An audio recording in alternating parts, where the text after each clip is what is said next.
Let's start this thing off with a quiz. Who's got two thumbs and can turn this into this with one sassy comment? This guy. For those of you who may not know, there's a gentleman on Instagram who goes by the name of Goob. Most of his content revolves around calling out the endless fitness scammers in the industry. That's in addition to calling out the depressing number of sexual predators that exist. Invariably, when called out, they go on the defensive, blocking him or doubling down on their BS. He also does a lot of good charity work, I want to mention that. Goob does do other content. He's a lifter, apparently an online coach, so he'll talk about nutrition and such sometimes. Now, importantly, Goob is a lawyer. Lawyers rely on facts. Well, most of the time. Which brings us to this video. Because a while back, Goob did a video about a food label complaining about how the calorie counts were wrong because they were counting carbohydrates incorrectly, and how net carbs was all a scam, and how the food really had over triple the claimed calories. This was due to Goob not knowing how to count carbohydrates properly, as you'll soon see. And I went in and commented to point out that fiber is not counted in calorie counts, and the label was right. Well, not entirely, since soluble fiber does provide 1.5 to 2 calories per gram, though this is via conversion of short-chain fatty acids. But it's still not counted on food labels. The net carb content is correct. And for complete transparency, I did say that he was spewing ignorant shit. As you might expect, he handled this criticism like a mature, rational individual. Oh wait, no he didn't. He acted like every other 5-year-old in the fitness industry who can only stand being right and hates it when I point out that they aren't.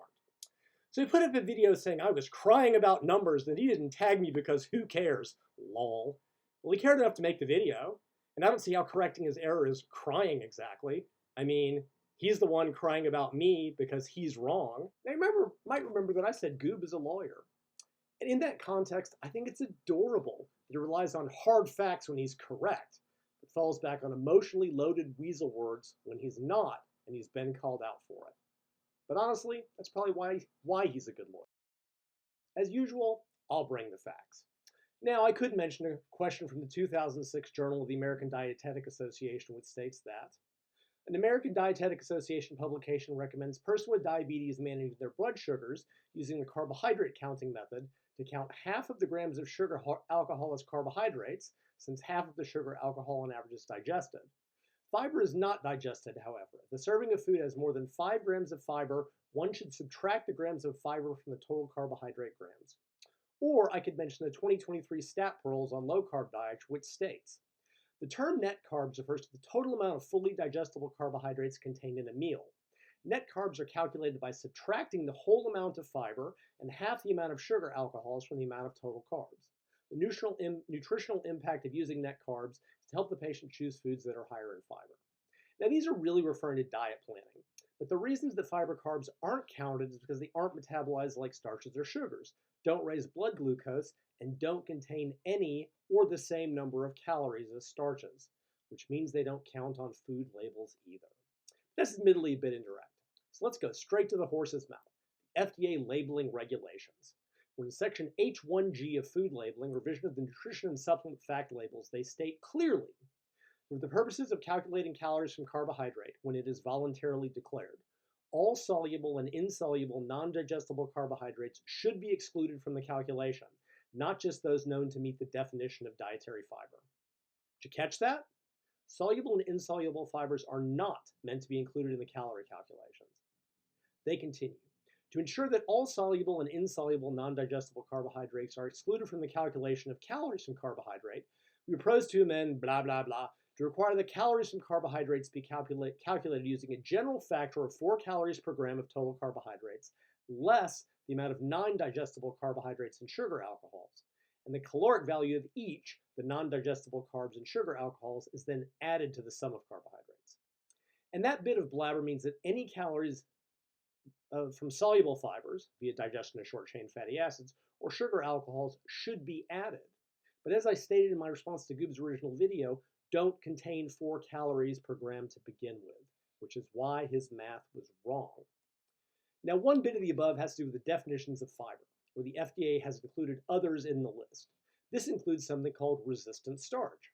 Reciting from Harnessing the Power of Resistant Starch, a narrative review of its health impact and processing challenges by Baptista et al. In the Frontiers Nutrition 2024, they state, resistant starch mostly escapes digestion in the small intestine and is fermented in the colon by microorganisms, producing short-chain fatty acids.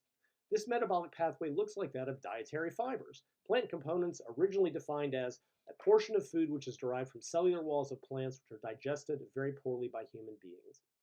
Basically, resistant starch is a foodstuff that looks, acts, and tastes like normal starch, but resists normal carbohydrate digestion, acting like soluble fibers. Again, these resistant starches are converted to short-chain fatty acids, which are usually given a calorie value of 1.5 to 2 calories per gram, and which, A, the food Goob was criticizing listed as an ingredient on the label, B, apparently Goob is not familiar with, because any resistant starch in that food should be counted as having calories, but they should be counted as half or less than normal starches, which is what he claimed. And since we don't know how many it has, any value is a guess. Is it higher than the claimed 70 calories? Yeah, probably. Is it over 200 as he claims? Nope.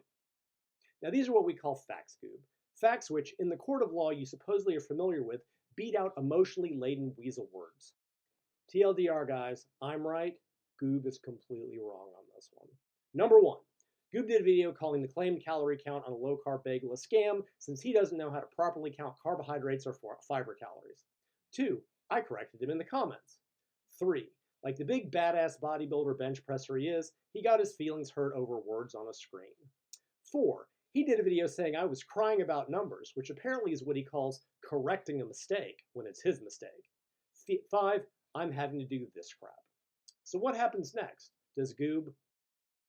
Now, when I originally did this video, I wondered how Goob would react to being corrected with actual facts. I doubted he'd block me from his Instagram, but I wondered if he'd act like a mature adult and do a correction video admitting his mistake, or just double down on that mistake like most of the people he calls out. And I didn't have to put this video up to find out the answer. Because you see, if you go to the comments section of his videos, you can see plenty of people saying I was right from the start. And his response was to put this little edgelord meme up without context. Lol. This is the kind of thing little Milo Wolf would put up. It amounts to a beam ad hominem attack to dismiss all the people saying he's wrong. Maybe they didn't teach logical fallacies as law school. Because it's clear that Goob is just doubling down on his mistake. Especially because it gets worse. So much worse. Because now in response to being told he's wrong, Goob is falling back on the fact that he benches more than someone else. And that he's bigger than them. Oh, Goob. Poor, poor Goob. It's Mike Israetel all over again. I'm unaware of what someone's bench numbers have to do with FDA regulations on how carbohydrate calories are calculated. Perhaps Goob can show me the case law. Because let's remember that Goob is a lawyer. A lawyer. A field where facts matter, not personal attacks. It's amazing how little old me can literally crack this man with a single comment. From a man with a goal who relies on facts to a mewling child on the playground. From a man with credibility to well, this. I'm honestly kind of impressed with myself.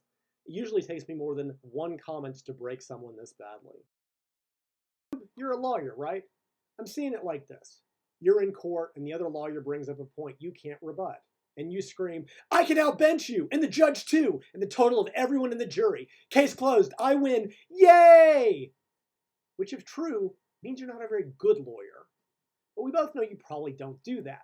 You're just the typical internet nitwit who think the rules are different on social media from real life. So you play these little games when they suit you like all of the other bros. Which is why we watch you go from a supposedly legitimate individual who relies on facts to a big dumb bro in 30 seconds, all because you got called out for being wrong and can't admit it. But I'll make you a deal, Goob. One of the things you do is to ask the people that you call out to donate to charity to make up for their misdeeds, which I do actually respect. So here's what I'll do. If you send me video of you screaming, I outbench you, at the judge, another lawyer, or the jury in an important case, I will cut a check for $1,000 to the charity of your choice. I'm guessing you're not going to do that because you know just as well as the rest of us that that's not how this works.